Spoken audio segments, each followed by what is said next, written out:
Just walking through another day, finding the good along the way. It's a little spark of friendly hello. Evangelize as you go, with parish cells to help you grow. We gather in prayer. We gather in reflection, in community.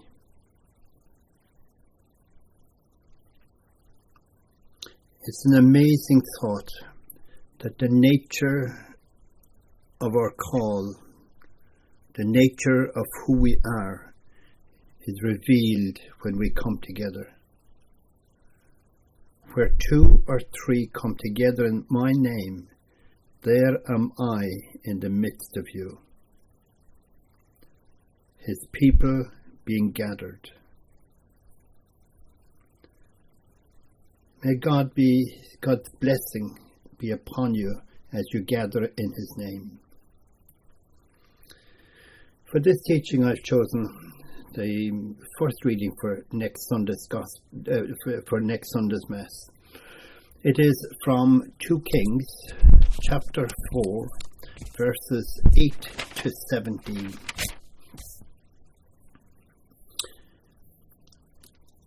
It's from the Old Testament. For me, as I reflected on it, there's a few little gems that brings into focus who we are as people who attend to reflect and attend, be part of a cell meeting as you are.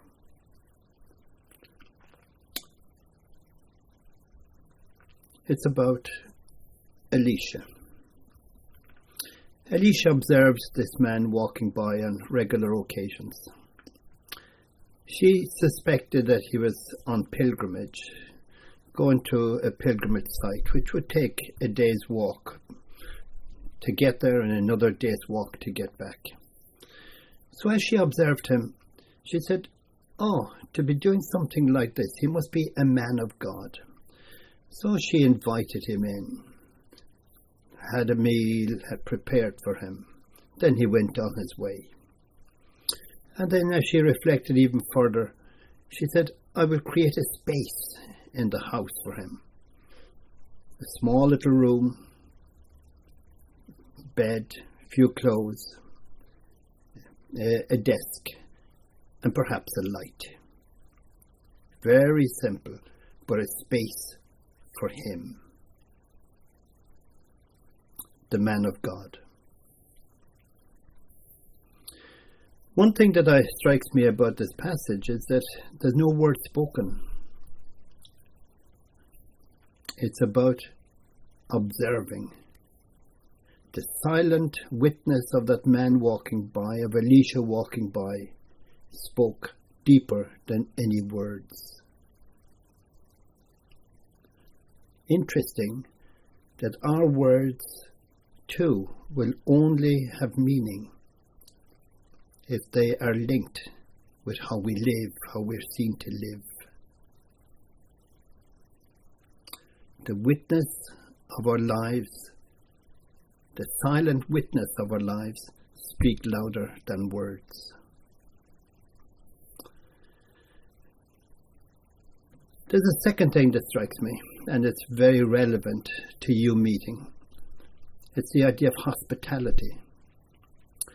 You've been welcomed into a home, or for maybe just a few, maybe very few, maybe into some other sacred space. But by and large, you're welcomed into a home. The person or people of the home have welcomed you. Yes, they've made a space for God, but they're making a space for you. And they're extending the hand and the words of friendship. Welcome to our home. A lovely thought when we see the importance of hospitality in that story of Elisha and the woman of Shunem, the hospitality that she gave. And here are you living in your own version of the scriptures, writing for yourselves the meaning of the scriptures.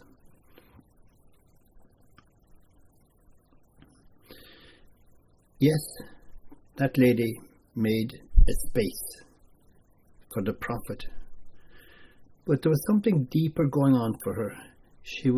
Because he was a man of God, she was creating a space for God in her own heart. Creating a space for God. A cell, and you're reflecting. All your prayer is creating and deepening a space for God in your heart.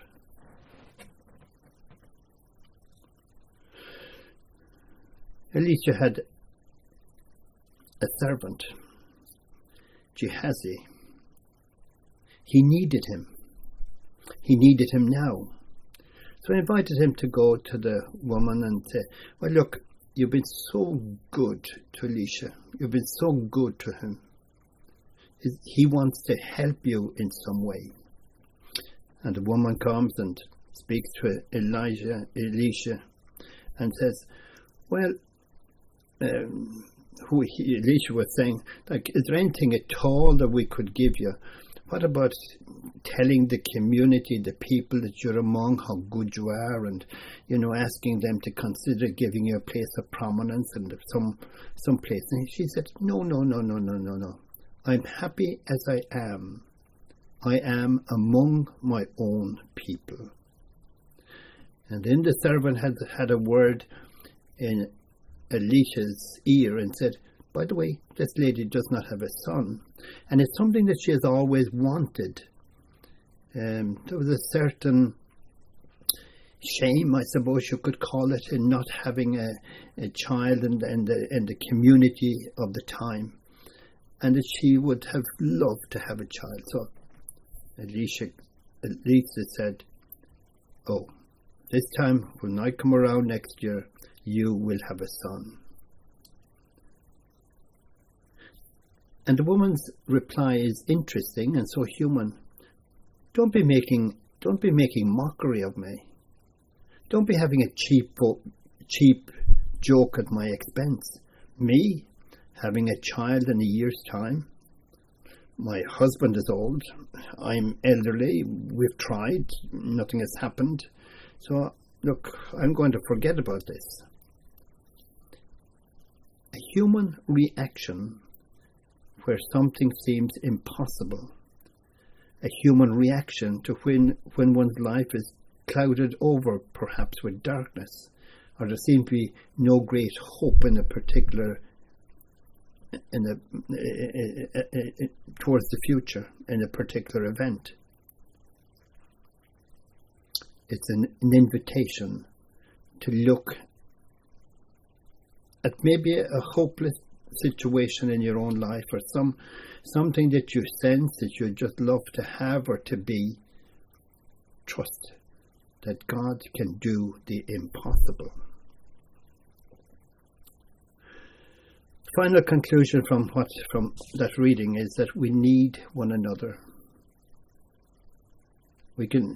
Elisha needed the woman for her hospitality.